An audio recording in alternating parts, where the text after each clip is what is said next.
আসসালামু আলাইকুম বন্ধুরা, কীরকম আছো তোমরা? আল্লাহর রহমতে অবশ্যই ভালো আছো, আমরা সবাই ভালো আছি। তো এখানে খাসির বট আর চোস্তা নিয়েছি দেখো।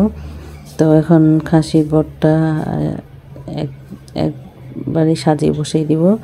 এখানে পেঁয়াজ দিয়ে দিলাম আর গরম মশলা, তেজপাতা, আস্ত জিরা আর কয়েক টুকরো কাঁচামরিচ দিয়ে দিলাম। এখানে আদা রসুন বাটা দিয়ে দিলাম। তো সাজিয়ে একবারে জাল দিয়ে বসিয়ে দিব। আর কার কার এই ভুড়ি খেতে পছন্দ করো তোমরা? এখানে কিন্তু আমি গরম মশলা আর হলুদ গুঁড়ো, মরিচ গুঁড়ো, ধনিয়ার গুঁড়ো, স্বাদ মতো লবণ দিয়ে বসিয়ে দিলাম। আর এখন পানি দিয়ে দিচ্ছি।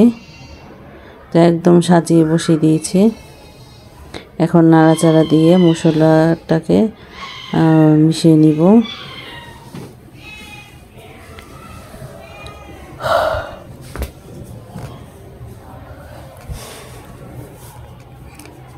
এই তো নাড়াচাড়া দিয়ে বসিয়ে দিলাম আর চুলাটা এখন ধরিয়ে দিব। আর এখানে এখন তেল দিয়ে দিব, রান্না সয়াবিন তেল দিয়ে দিলাম।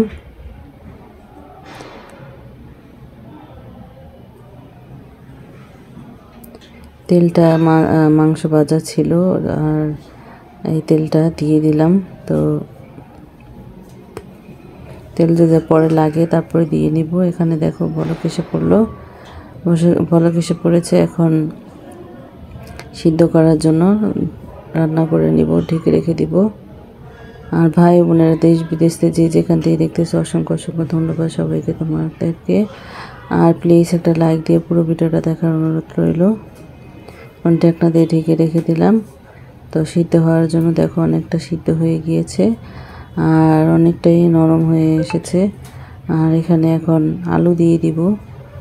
তো এই পটটা আলু দিয়ে রান্না করব, আমার বাচ্চারা পছন্দ করে তার জন্য। আর এই তো এখানে আলুগুলো দেখো ছোট ছোট করে কেটে নিয়েছি। তো নতুন আলু দিয়ে রান্নাটা করেছি আর অনেক মজার হয়েছে। যারা ভুড়ি খেতে পছন্দ করো বট, তাদের জন্য এই রেসিপিটা। তার কে কে পছন্দ করো অবশ্যই কমেন্ট করে জানিও। তো এই তো খাসির ভুড়ি রান্না করে ফেললাম আমি। তো আর কে কে খাবে এসে পড়ো তোমরা আমাদের বাসায়। আর সবাইকে নতুন বছরের শুভেচ্ছা, হ্যাপি নিউ ইয়ার 2025। ভাড়া দিব আজকে রাতে আমরা সবাই। তো সবাইকে হ্যাপি নিউ ইয়ার।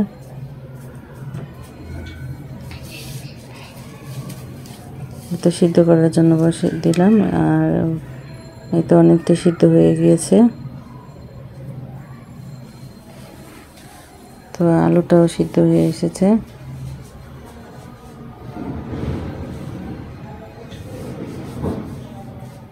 তো বন্ধুরা আমি এখন নামিয়ে ফেলবো আর গরম মশলা দিয়ে একটু কাঁচামরিচ দিয়ে নামিয়ে ফেলবো। তো ভালো থেকো, সুস্থ থেকো, নিরাপদে থেকো, আমার পাশে থেকো। আর আমার বুড়ির রান্নাটা খাসির কীরকম হয়েছে অবশ্যই কমেন্ট করে জানিও। তাহলে হাফেজ।